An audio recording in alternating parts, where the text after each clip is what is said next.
नमस्कार,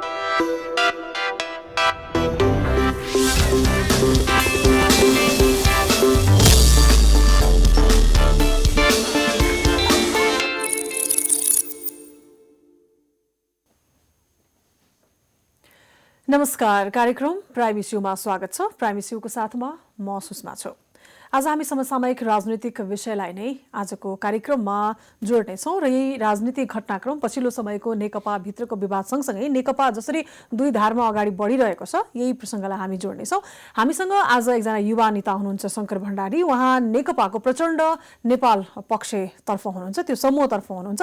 उहाँलाई सबैभन्दा पहिला म कार्यक्रममा स्वागत गर्छु। यहाँलाई स्वागत छ कार्यक्रममा। मैले कसरी एउटा परिचय दिनु पर्यो यहाँहरूलाई, होइन? युवा नेता भन्ने त्यो पहिचान थियो, नेकपा एउटा कम्युनिस्ट नेता भन्ने पहिचान थियो। अहिले त्यो पक्ष गुट समूहबाट पहिचान दिनुपर्ने के हेर्दै गर्दा दुईटादेखि पनि यहाँ तीनटा छ है। फेरि एउटा चाहिँ ओली पक्ष, अर्को तपाईँहरूको दाहाल नेपाल पक्ष, अर्को गौतमजीको अर्कै पक्ष, होइन, वामदेव गौतमजीको, त्यसरी छुट्टिएर गरिरहनु भएको छ। त्यसरी पहिचान दिनुपर्ने भएको छ कि एउटा युवा नेतालाई पनि कस्तो? सुषमाजी, अब वास्तवमा तपाईँहरूले क्वेसन गर्नु स्वाभाविक हो, तर हामी माधव नेपाल प्रचण्ड पक्ष भन्दा पनि हामी नेपाल कम्युनिस्ट पार्टी नेकपाको संस्थापन पक्ष नै हो। किनभनेदेखि मैले तपाईँलाई त्यो संस्थापन पक्ष भनेर यहाँले त्यो एउटा गर्व गर्नलाई लिनुभयो, होइन? एउटा पहिलेदेखि गरेको सङ्घर्षलाई साथ लगेको हिसाबले पनि त्यो हाम्रो हो भनेर गर्व गर्नु होला। तर अब त्यही गर्व बोकेर हिँड्ने अर्को समूह पनि हुँदै गर्दा आफूले मात्र लिनु मिल्छ र त्यसको जस होइन? त्यसको म तपाईँलाई जस्टिफाई गर्छु। हाम्रो पार्टीको नेपाल कम्युनिस्ट पार्टी नेकपाको विधानमा के उल्लेख छ भने विधानमा हाम्रो 441 जनाको केन्द्रीय कमिटी हो। 441 जना केन्द्रीय कमिटी मध्ये 315 जना केन्द्रीय कमिटी हामीसँग छन्, हाम्रो पार्टीमा छन् भने चोइटेर गएका 110-15 जनालाई त आधिकारिक मान्न मिल्दैन। किनभने पार्टीको विधानमा नै के लेखेको हुन्छ भने बहुमतको निर्णय अल्पमतले मान्ने हो भन्ने लेखिया हुन्छ। हेर्नुहोस्, हरेक पार्टीभित्रको निर्णयहरू तीनै हुने गर्दछन्। त्यसैले चाहिँ हामी कुनै पक्ष भन्दा पनि हामी नेपाल कम्युनिस्ट पार्टी नेकपा हो। हाम्रो कमरेड केपी ओलीजी चाहिँ तपाईँको चोइटेर जानुभएको छ, त्यो समूहको केही मान्छेहरू चोइटेर गएका छन्। त्यसैले सायद मलाई लाग्छ आज हाम्रो पार्टीको केन्द्रीय कमिटीको बैठक पनि छ। केन्द्रीय कमिटीको बैठकले कमरेड केपी ओलीलाई आज सायद कारबाही गर्ने कुरा पनि छ। अस्ति नै हामीले कारबाही साधारण सदस्य पनि नराख्ने भनेर त्यो सिफारिस गरेका थियौँ। आज त्यसबाट साधारण समिति नरहने गरी उहाँलाई कारबाही हुन्छ।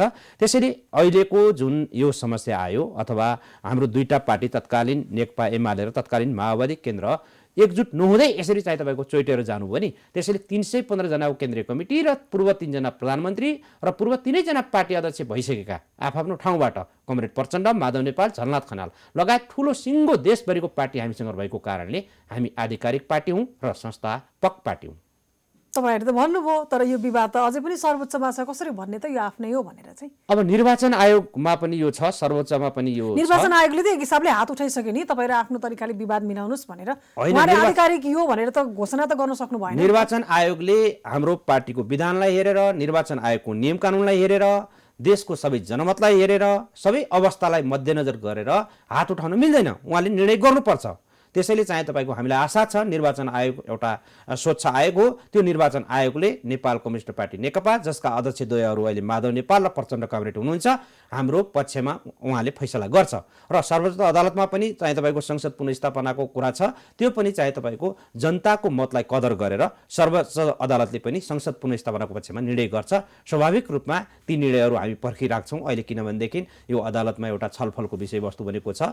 हाम्रो पार्टीको विधान, हाम्रो पार्टीको सबै कुराहरू हेरेर, देशको संविधान हेरेर, संविधान त नियम कानुन त ठिक छ कि छैन, ती सबै कुराहरूलाई हेरेर सर्वोच्च अदालतले फैसला गर्छ। तपाईँहरूलाई थाहा छ पूर्व चाहिँ प्रधान न्यायाधीशहरू 4 जनाको टिमले पनि भनिसकेको छ यो चाहिँ असंवैधानिक छ, गैर लोकतान्त्रिक छ, संविधानको हित विपरीत छ, संविधानको कुनै पनि धारामा छैन। त्यसैले यो संसद जुन भङ्ग गर्नुभएको छ कमरेड केपी ओलीले, यो गलत छ, नेपाली जनताको जनादेशको हित विपरीत छ, नेपालको संविधानको मर्म विपरीत छ।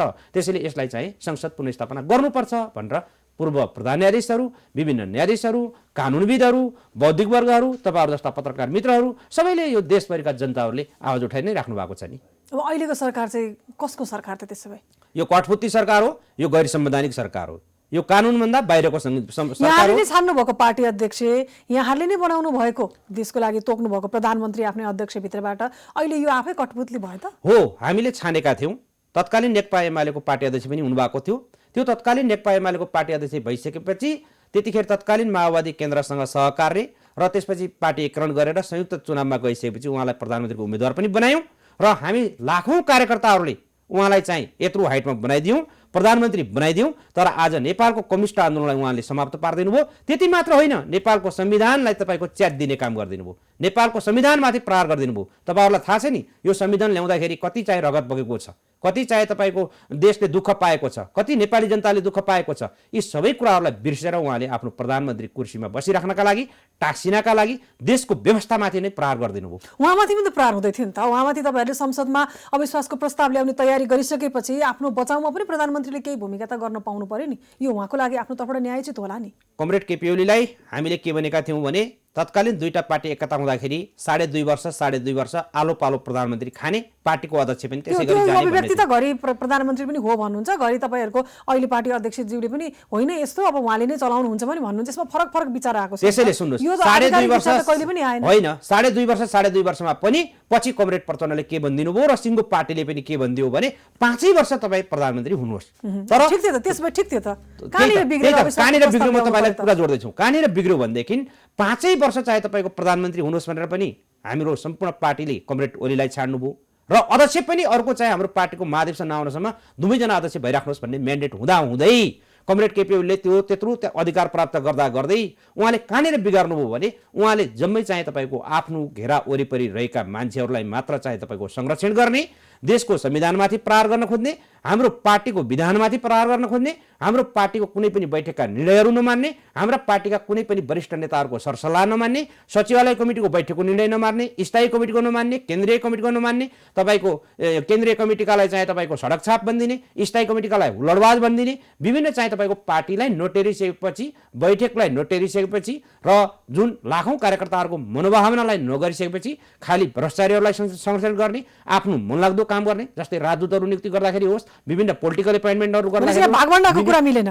मिनिस्टरहरूको कुरा गर्दाखेरि होस्, भन्नाले पनि भागभण्डाको भन्दा पनि विशेषता हाम्रो पार्टीको जुनसुकै कुरा मतभेद हुन्छ त्यहाँ पद र प्रतिष्ठाको कुरा पहिला आउँछ भनिन्छ नि होइन। त्यही पदको बाँडफाँडमै चित्त नबुझेको पनि हो त यो अहिलेको यो विशेषता हाम्रो पार्टीभित्रको के हो भने आदर्श सिद्धान्त र हाम्रो पार्टीको निर्णय अनुसार कमरेड केपी ओली चल्नु भएन। त्यो नचलिसकेपछि उहाँले भन्ने कुरा तपाईँहरू चाहिँ हामीले भनेका कुरालाई प्रधानमन्त्रीले मान्नु भएन भन्नुहुन्छ। उहाँले भन्नुहुन्छ के भने प्रधानमन्त्रीले मलाई चाहिँ सरकार चलाउने वातावरण भएन, राम्रो काम गर्न खोज्दा आफ्नै पार्टीभित्रबाट बाधा पर्यो, अनि कसरी मैले काम गर्न सक्छु, त्यसैले संसद विघटन गर्नु पर्यो भन्नुहुन्छ प्रधानमन्त्रीले। सुषमाजी यो कुरा जनताले बुझ्नै पर्ने हुन्छ, जान्नै पर्ने हुन्छ। म तपाईँलाई जानकारी गराउन चाहन्छु, कमरेड केपी ओलीलाई यो देशको प्रधानमन्त्रीलाई कहाँनिर हाम्रो पार्टीले तपाईँको काम गर्न दिएन। उहाँको चाहिँ तपाईँको उहाँका आफ्ना गुटका मात्रै मान्छेहरू 16-17 जना मन्त्री थिए, उहाँ प्रधानमन्त्री हुनुहुन्थ्यो।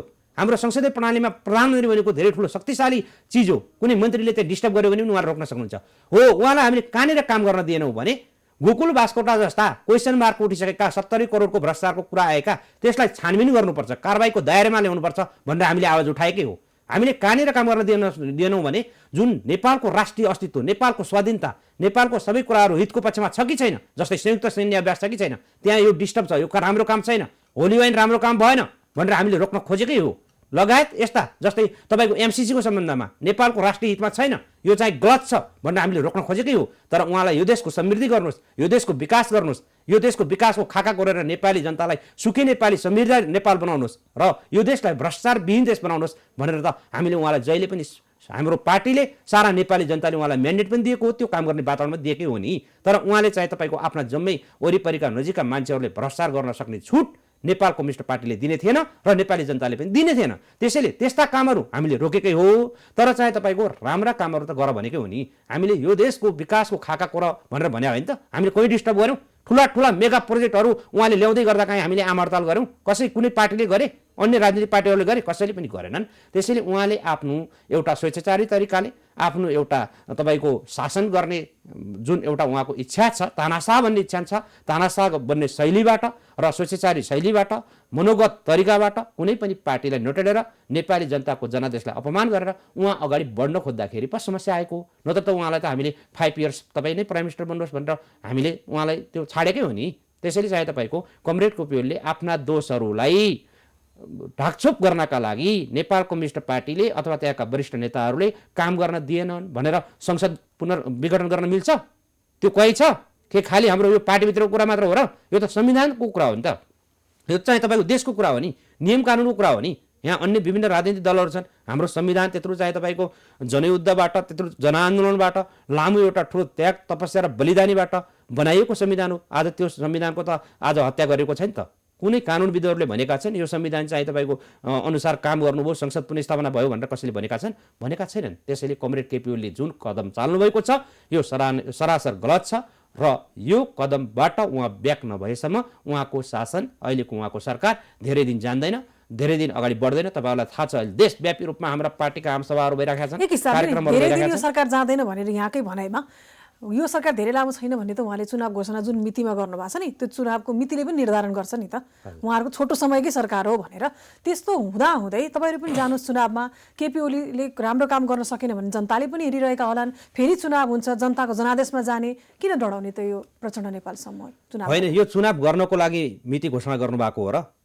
हामी एउटा चाहिँ तपाईँको बौद्धिक वर्गहरू, तपाईँहरू जस्तो जर्नलिस्ट साथीहरू है, बुझ्नुहोस् वैशाख 17 गते कुन आधारमा, वैशाख 17 र वैशाख 27 गते यहाँले पनि साथ दिनु भएको भए आधारमा चुनाव हुन्छ? समय त त्यतिकै खेर गइरहेछ नि, यहाँ हुँदैन भनेर हामीले चाहिँ तपाईँको यो कदम नै गलत छ, कदम नै गलत गरेको, संसद नै विघटन गरेको अवस्थामा हामीले नेपाली जनताले 5 वर्ष चाहिँ म्यान्डेट दिँदै 3 वर्ष नपुग्दा किन संसद भङ्ग गर्नुभयो? हामीले उहाँलाई किन साथ दिने? उहाँको चाहिँ व्यक्तिगत इच्छा स्वार्थ पुरा गर्नका लागि नेपाली जनताले देशको चाहिँ तपाईँको विकासको एउटा धक्कातिर फेरि फर्काइदिने हो र? नेपालको संविधानलाई फेरि च्यातिदिनेतिर हामीले साथ दिने हो र? त्यसैले साथ दिन मिल्दैन।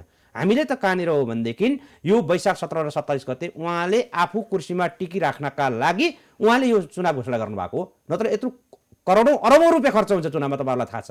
नेपाल एउटा देश अस्थिर भयो, अस्थिर देशमा विकास हुन धेरै समय लाग्यो। कहिले इन्डियाले खेल्यो, कहिले चाइनाले खेल्यो, कहिले युरोपियन युनियन अमेरिकनहरूले खेले। देशमा अस्थिरताको चाहिँ तपाईँको नेपाल शिकार बन्दै गयो। यसलाई एउटा स्थिर बनाऊ, यो देशलाई समृद्धि गरौँ भनेर नेपाली जनताले त यत्रो नेकपालाई झन्डै 2/3 सरकारको नजिक पुर्याइदिएका थिए। 7वटा प्रदेशमध्ये 6वटा प्रदेशमा सरकार निर्माण गरिदिएका थिए। त्यसैले यत्रो म्यान्डेटलाई चाहिँ तपाईँको समातेर दरोसँग पक्केर यो देशको समृद्धि गर्न नसक्ने नेताले यो 5-6 महिनामा चाहिँ तपाईँको चुनाव गर्ने, अब 5-6 महिना बाँकी छ र 2-3 महिना बाँकी छ, 2-3 महिना वैशाखमा चाहिँ चुनाव कुनै पनि हालतमा हुँदैन। यो चाहिँ उहाँले आफ्नो सत्तालाई लम्ब्याउने एउटा रणनीति हो। त्यो वैशाख 17 गते पछाडि उहाँले अर्को बहाना गर्नुहुन्छ र देशलाई एउटा अस्थिरताको दिशातिर धकेल्नुहुन्छ, देशलाई एउटा अविकसित मार्गतिर धकेल्नुहुन्छ। त्यतिखेर हामीले साथ दिन मिल्दैन नि। हामीले त उहाँको त्यो कदमलाई सच्याउन हामीले आन्दोलन गर्ने हो। आन्दोलनबाट अब उहाँलाई सम्झाएर हुँदैन, किनभनेदेखि पार्टीका विभिन्न निर्णयहरूले, पार्टीका विभिन्न नेताहरूले, पार्टीका विभिन्न बैठकले धेरै चान्सेस दियो उहाँलाई। अब उहाँलाई आन्दोलनबाट, सडकबाट तपाईँको त्यो राज्य सत्ता उहाँको जुन अहिले सरकार सञ्चालन गर्नुभएको छ त्यसलाई हामीले जनताका बीचमा नाङ्गै पारिदिने हो। अब यहाँनिर नि तपाईँले धेरै कुराहरू भन्नुभयो प्रधानमन्त्रीको विषयमा होइन, चुनाव गर्नको लागि उहाँले घोषणा गरेको होइन भनेर यहाँले भनिरहनु भएको छ। यदि चुनाव हुने वातावरणमा हुँदैछ भने हामी साथ जान्छौँ, ओलीले काम गर्न सकेनन्, हामीले चाहिँ एकपटक मौका दिएर हामीलाई विश्वास गर्नुहोस् भनेर जनतालाई भन्नलाई त यसले त अरू प्रतिपक्षी अरू बाहिर रहेका दलहरूलाई पनि दिन्छ होइन, त्यसको एउटा फाइदा उठाएर पनि जनमत पाउन त सकिन्छ नि त। होइन, अहिले तपाईँहरूलाई थाहा छ नि, नेपाली काङ्ग्रेसदेखि लिएर अन्य विभिन्न राजपादेखि लिएर यो एउटा कस्तो भयो, विभिन्न पार्टीहरू त अहिले मोमेन्ट यो एउटा चुनावकै मुद्दा जस्तै पनि भइरहेछ नि त आन्दोलन गर्ने। होइन, यो चुनावको दिशातिर जाने कुरै होइन। यो नेपालको संविधानमाथि प्रहार भएको कुरा हो। यो नेपालको संविधानभन्दा ठुलो प्रधानमन्त्री हुन सक्छन्? नेपालको संविधानभन्दा माथि मन्त्री कोही हुन सक्छ? देश हुन सक्छ? त्यसैले चाहिँ नेपालको संविधानमाथि हस्तक्षेप गरेको कुरा हो। यो नेपालको संविधान च्यातिएको अवस्था हो आज। यो फेरि हामी 2047 सालतिर फर्कन सक्ने अवस्थातिर हो। नेपालको गणतान्त्रिक व्यवस्थामाथि प्रहार गरेको अवस्था हो। यो संहितामाथि प्रहार गरेको अवस्था हो। यो त्यसैले चाहिँ तपाईँको यो कुनै चुनाव हुने र नहुने कुरा होइन। चुनाव त उहाँले गर्नै हुन्न हो। चुनाव तपाईँको 5 वर्ष पुग्ने बित्तिकै गऱ्यो भने त हामी लोकतान्त्रिक शक्ति हो, चुनावमा कसले भाग लिँदैन भनेको छैन। हामी त चुनावबाट फेस गरेर नै आउने हो। त्यसैले यो चुनाव नहुन सक्ने कुरा, हुँदै नहुने कुरा, गर्दै नगर्ने कुरालाई उहाँले आफ्नो सत्ता लम्ब्याउनको लागि आफू चाहिँ तानासा भन्ने शैलीबाट मात्र हो। यसमा कुनै पनि भ्रममा नपर्न म आग्रह गर्छु। हजुर, अब तपाईँ एउटा युवा नेता होइन, नेकपाको प्रचण्ड नेपालसम्मको एउटा युवा नेता, अब अहिलेको विषयमा परिस्थितिमा आन्दोलन भइराखेको छ, पार्टीले तपाईँहरू जस्तो युवा नेताहरूलाई के गर भनेर वेब जारी गरेको छ त?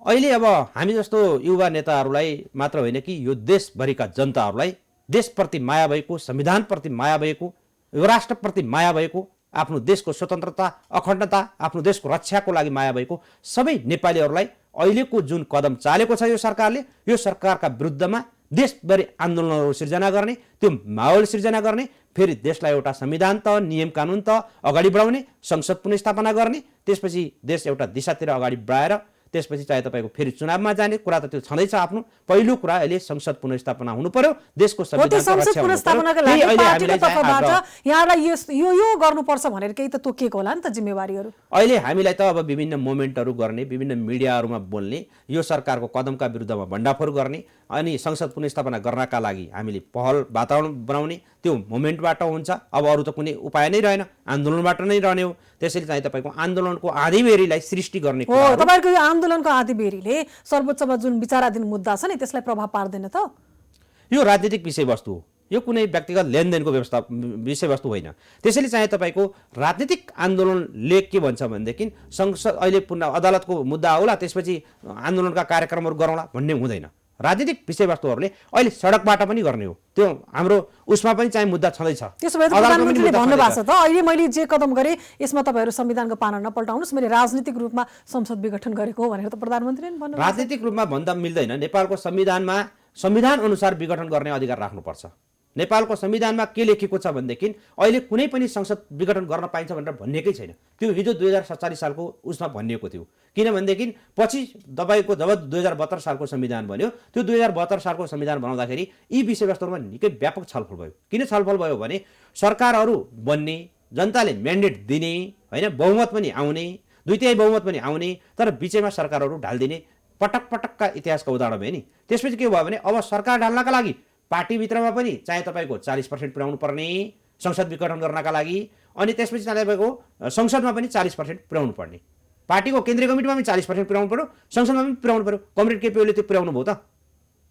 त्यो नपुर्याइकन अनि चाहिँ तपाईँको संविधान त काम नगरिकन न केन्द्रीय कमिटीमा 40% छ, न उहाँको संसदमा छ। एकाएक चाहिँ तपाईँको तुरुन्त चाहिँ तपाईँको संसद विघटन गरिदिनु भएको छ। नेपाली जनताले त्यत्रो दिएको चाहिँ तपाईँको जनादेशको अपहरण गरिदिनु भएको छ भनेदेखि त्यति मात्र होइन, तपाईँहरूले सुनिराख्नु भएको छ नि, धेरै मसँग फेरि गऱ्यो भने यो प्रदेश सरकार पनि खारेज गरिदिन्छु भन्नुभएको छ भने उहाँ त जे पनि खारेज गरिदिन सक्नुहुन्छ, होइन? यो देशको कुनै चाहिँ तपाईँको कुनै हितको भन्दा पनि उहाँ त आफ्नो व्यक्तिगत हितको काम गरेर राख्नु भएको छ।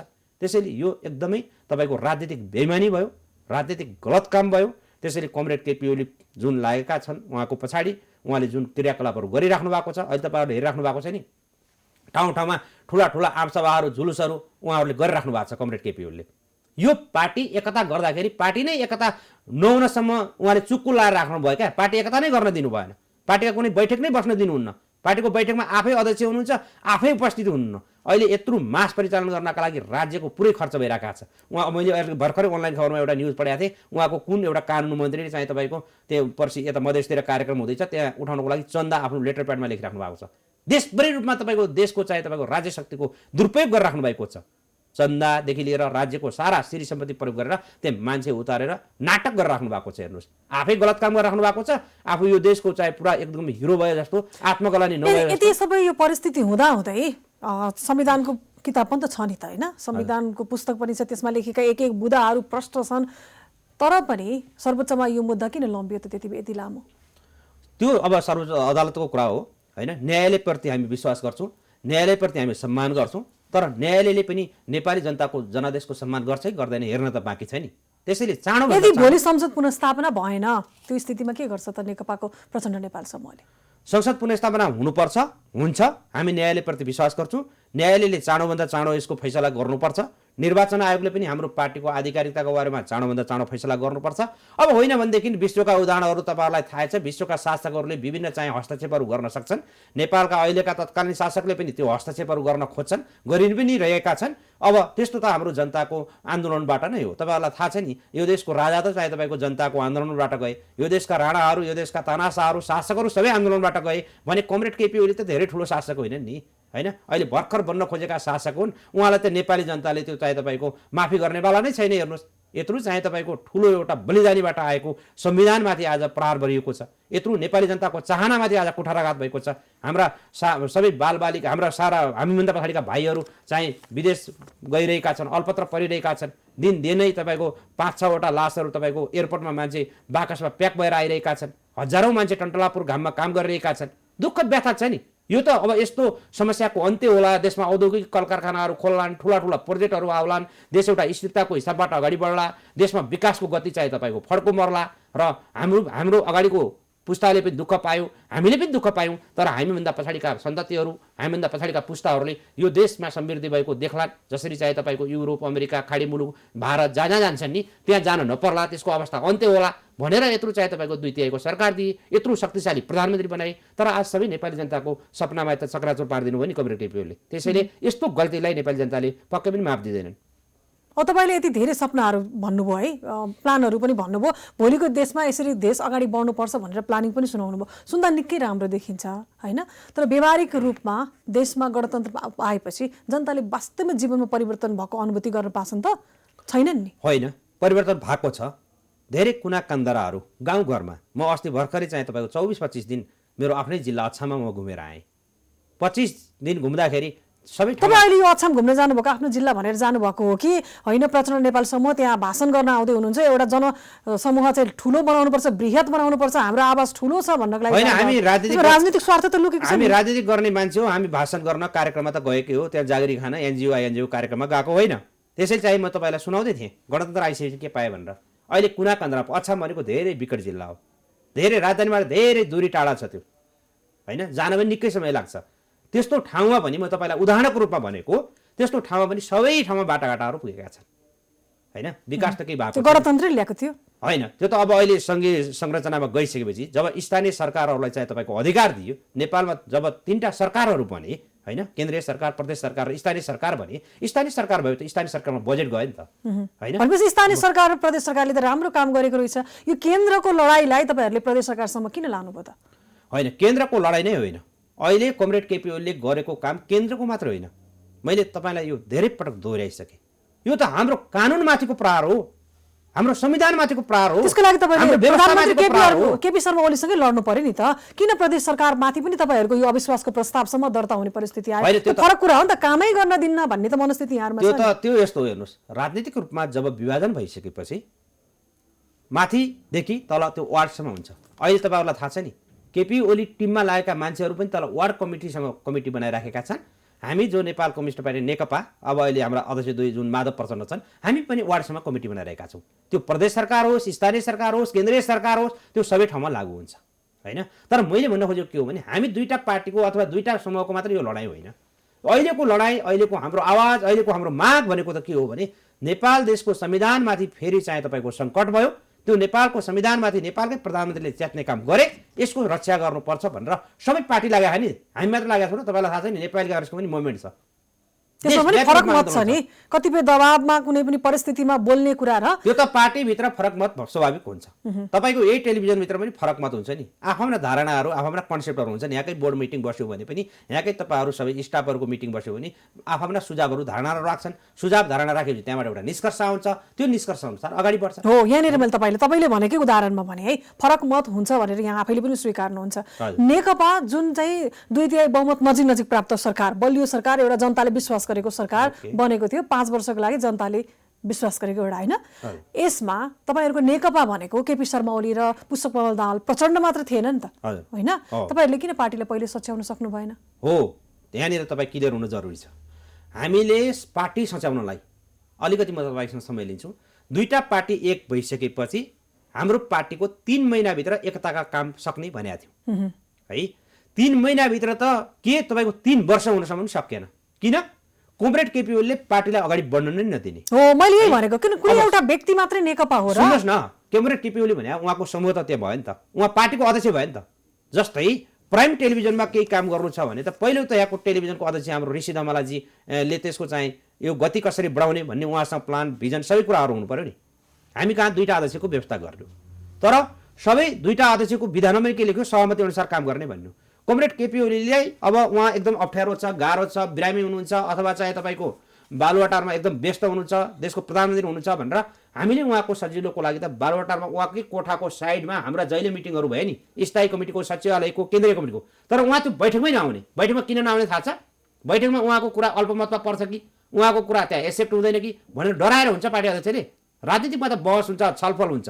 अनि उहाँ पहिलो नम्बरको अध्यक्ष पनि बन्नुहुन्छ, देशको प्रधानमन्त्री पनि हुनुहुन्छ, तर पार्टीको बैठकमै नआउने। केन्द्रीय कमिटीका मान्छेहरूलाई, केन्द्रीय कमिटीका सदस्यहरूलाई हुलडबाज भन्नुहुन्छ। ती केन्द्रीय कमिटीका सदस्यहरूले आफ्नो धेरै ठुलो सङ्घर्षबाट उहाँलाई प्रधानमन्त्री बनाउनु भएको होला नि त, धेरै जिताउनका लागि धेरै ठुलो चाहिँ तपाईँको पहल लिनुभएको होला नि त त्यसैले चाहिँ तपाईँको स्थायी कमिटीकोलाई त्यही भन्नुहुन्छ, विभिन्न सचिवालय कमिटीकाहरूलाई त्यही भन्नुहुन्छ होइन। उहाँले त नेपाल कम्युनिस्ट पार्टी नेकपाका कार्यकर्ताहरूलाई यतिसम्म आरोप लगाइदिनु भयो कि कुनै शब्द नै बाँकी राख्नु भएन। उहाँ हाम्रो चाहिँ नेपाल कम्युनिस्ट पार्टी नेकपाका हजारौँ लाखौँ कार्यकर्ताहरूको त्याग तपस्या र बलिदानीबाट चाहिँ उहाँ प्रधानमन्त्री हुने अनि उहाँकी प्राइभेट कम्पनी कमरेड केपी ओलीको प्राइभेट कम्पनी हो त यो देशको सरकार भनेको।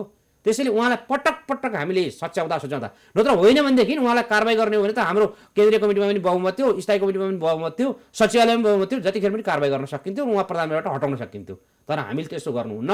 देशलाई एउटा स्थिरताको हिसाबमा अगाडि बढाउनुपर्छ। देशलाई एउटा चाहिँ तपाईँको धेरै अस्थिरताको खाडलबाट हामीले भर्खर स्थिर बनाउन थालेका छौँ, फेरि पनि त्यसो गर्नु हुँदैन। त्यसैले उहाँलाई सच्याउनतिर नै लाग्नुपर्छ भन्दाखेरि पनि जति पटक सच्याए पनि नहुने भयो।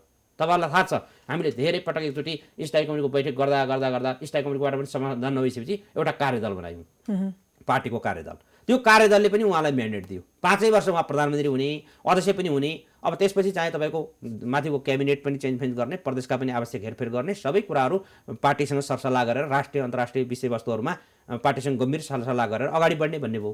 तर उहाँले लगतै 10 पछाडि फेरि ठ्याक्क आफ्ना 3 जना गोजाका मान्छेहरू मन्त्री ल्याएर भर्ती गरिदिनु भयो होइन, आफ्ना गुटका।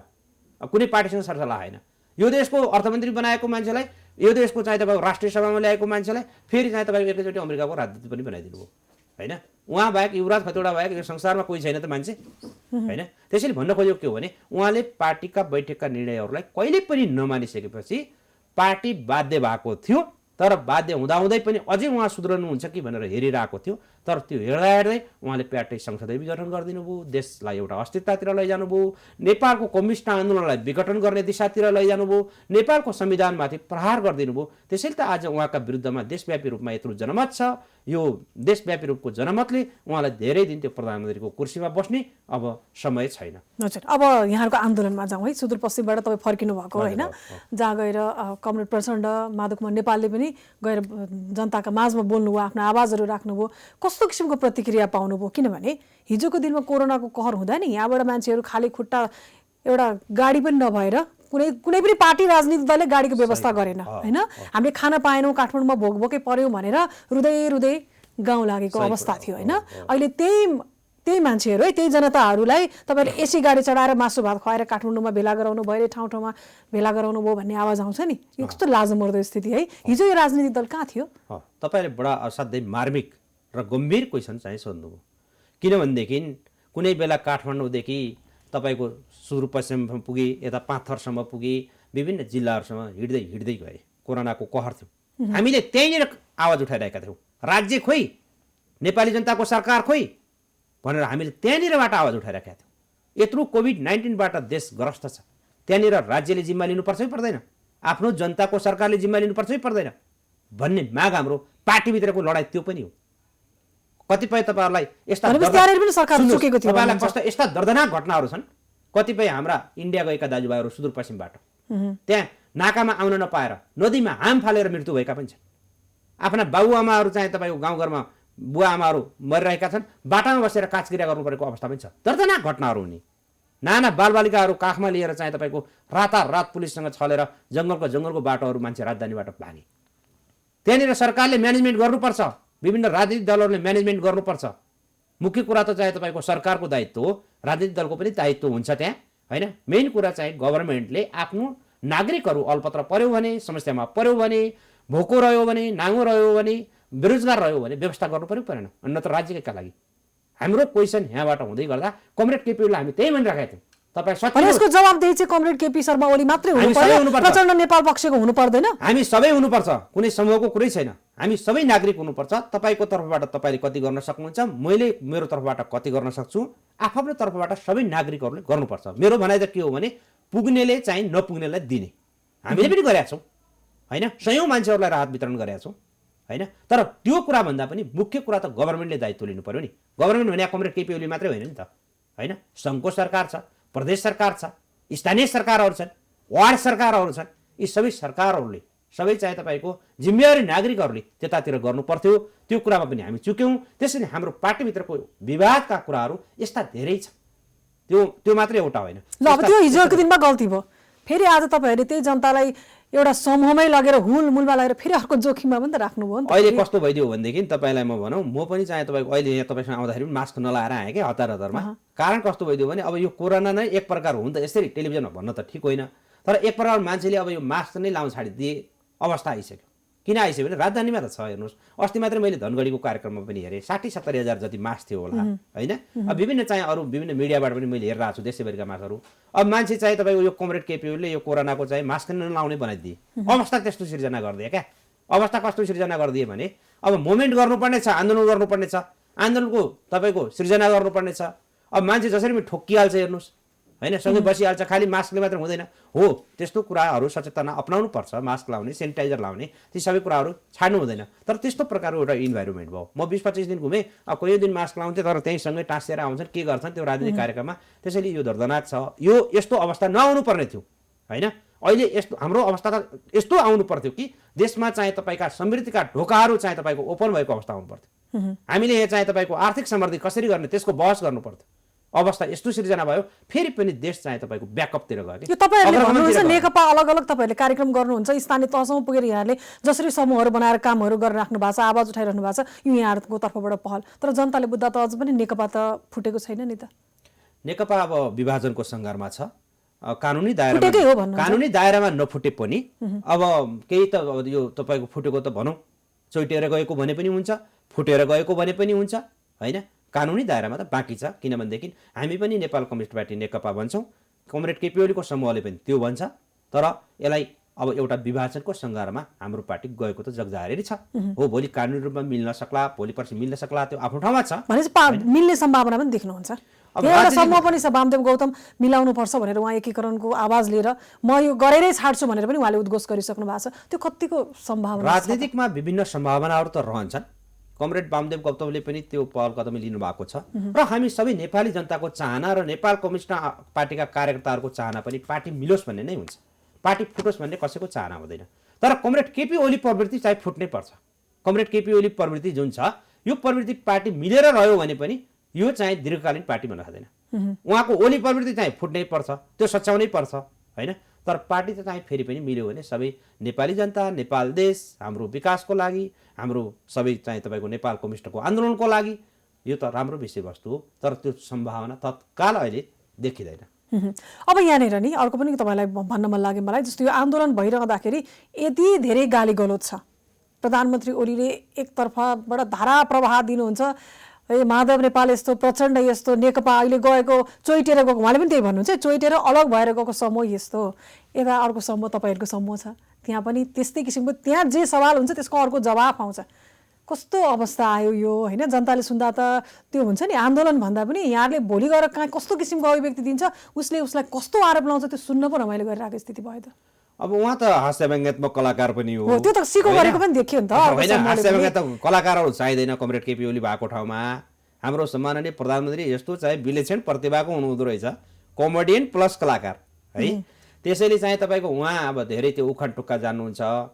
यतातिर कमरेड रामबहादुर थापा बादल हाम्रो यो उप प्रधानमन्त्री गृहमन्त्री यो राज्यको हुनुहुन्छ, अर्कोतिर टोपबहादुर रायमाझी हुनुहुन्छ, अर्कोतिर लेखराज भट्ट, माडी थापा लगायत माओवादी जनयुद्धबाट आएकाहरूलाई राख्नुहुन्छ।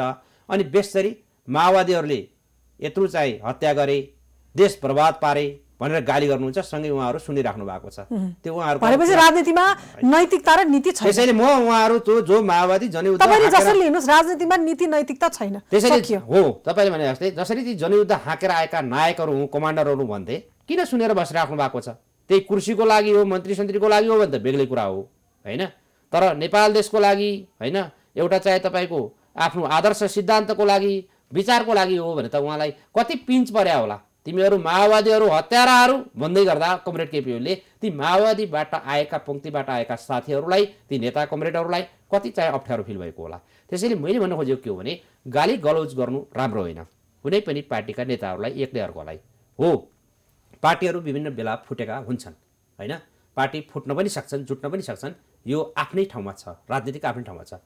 तर मेन कुरा देशको नियम कानुन तोड्नु हुँदैन, देशको संविधान तोड्नु हुँदैन, देशको व्यवस्थामाथि प्रहार गर्नु हुँदैन। किनभने म तपाईँलाई एउटा भनौँ, हामीले यो व्यवस्था ल्याउनका लागि धेरै समय बितायौँ, धेरै समय खर्च गऱ्यौँ राजनीतिक व्यवस्था परिवर्तन गर्नका लागि 2007 सालदेखि आजसम्म हामी 2017 सालसम्म आउँदासम्म राजनीतिक व्यवस्थाकै खोजीमा छौँ।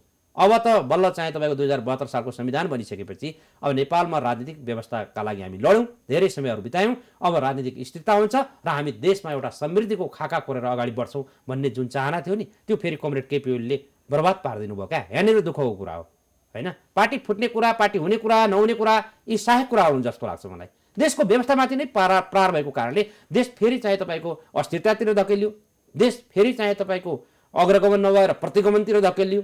यो कुराको चिन्ता भएर अहिले नेपाली जनताहरू सडकमा आएका कारण त्यो हो। अब आएका छैनन्, हेर्नुहोस्, अब यो आन्दोलनको सृष्टि हुन्छ, पुरा आन्दोलनको सृजना हुन्छ, देशव्यापी रूपमा आम हडताल हुन सक्ला, विभिन्न कार्यक्रमहरू अब यो स्वतःस्फूर्त रूपमा जनता खुसी भएर आएको हुन् भन्ने आधार के छ त? म तपाईँलाई भनौँ, हरेक ठाउँमा जस्तै अस्ति सुदूरपश्चिमको चाहिँ तपाईँको म प्रत्यक्ष भेला त्यसको चाहिँ त्यसको लागि तपाईँ 25 दिन बस्नुभयो नि त, त्यसबिचमा के गर्नु भन्ने 25 कुरा दिनमा हामीले के गऱ्यौँ भने, मैले अक्षमा के गरेँ भने 10वटा हाम्रो पालिका छन्, 10वटा पालिकामा चाहिँ हामी सबै ठाउँमा यो प्रतिगमनको विरुद्धमा जनतालाई चाहिँ तपाईँको चेतना दिलायौँ, आग्रह गऱ्यौँ।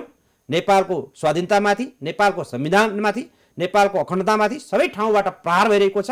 कमरेड केपी ओलीले यो हाम्रो जुन देशको अवस्था बर्बाद पार्नुभएको छ, नेपालको कम्युनिस्ट आन्दोलनमाथि प्रहार गर्नुभएको छ भनेर हामीले त्यो चेतनाका कार्यक्रमहरू गऱ्यौँ। र एक प्रकारको चेतनाको कार्यक्रम दिइसकेपछि मान्छेहरू त्यहाँ आउने ठाउँ नपाएर, बसमा सुविधा नपाएर धेरै मान्छेहरू फर्केका छन्, गाली गरिरहेका छन्। कुनै लोभ लालच दिनुभएको थिएन? के को लोभ लालच दिनु? हामीसँग के हुन्छ र? हामीले पैसा दिन सक्ने कुरा पनि भएन, त्यो राज्यको शक्तिमा जो छ उसैले पैसा देला।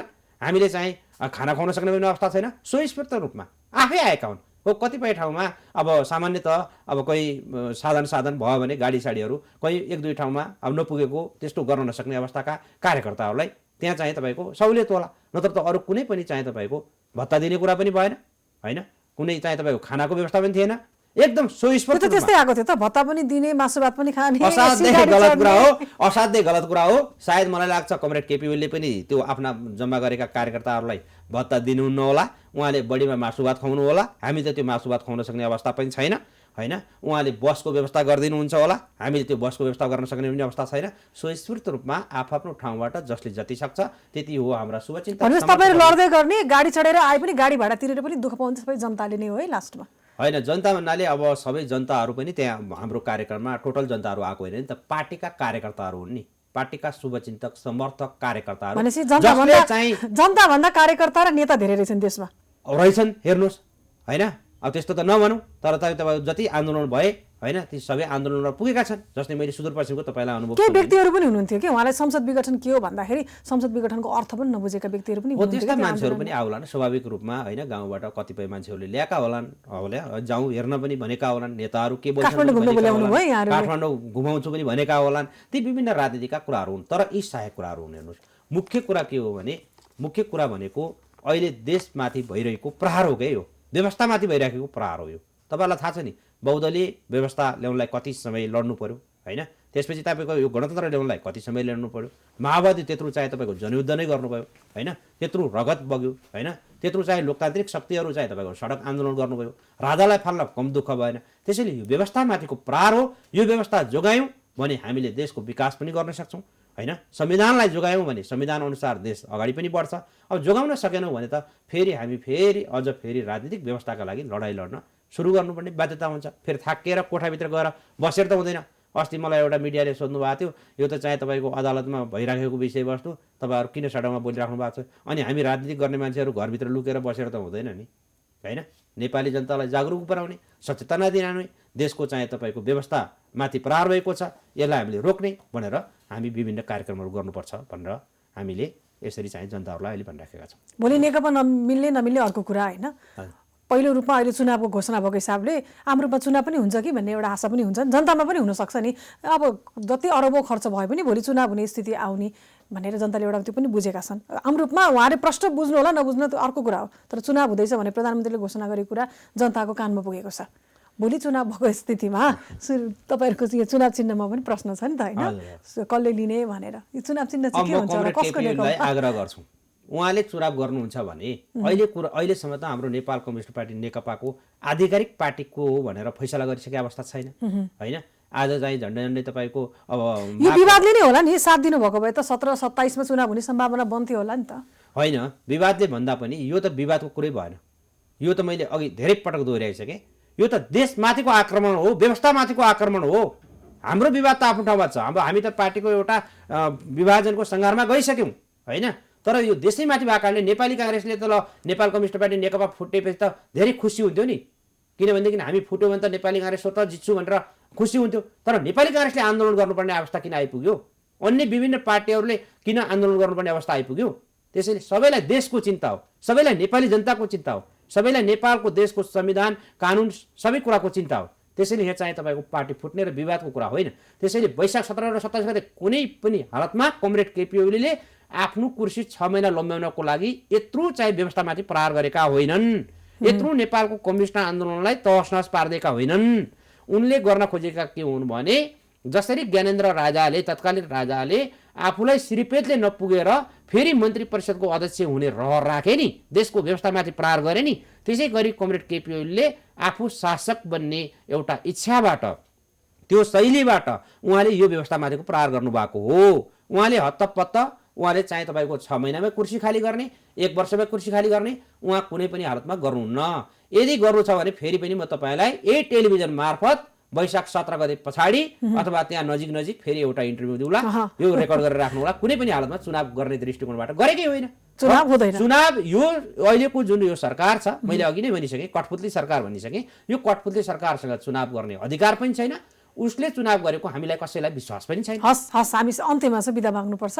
यहाँको निर्णय यही नै भयो, यहाँले चुनाव हुँदैन भनेर भनिसक्नु भएको छ, तर आम जनताले नेकपा एकजुट भएकै हेर्न चाहेका छन्। आशा गरौँ यी तपाईँहरूका मुद्दाहरू चाँडै समाधान हुनेछन्। हस्, धन्यवाद सुषमाजी।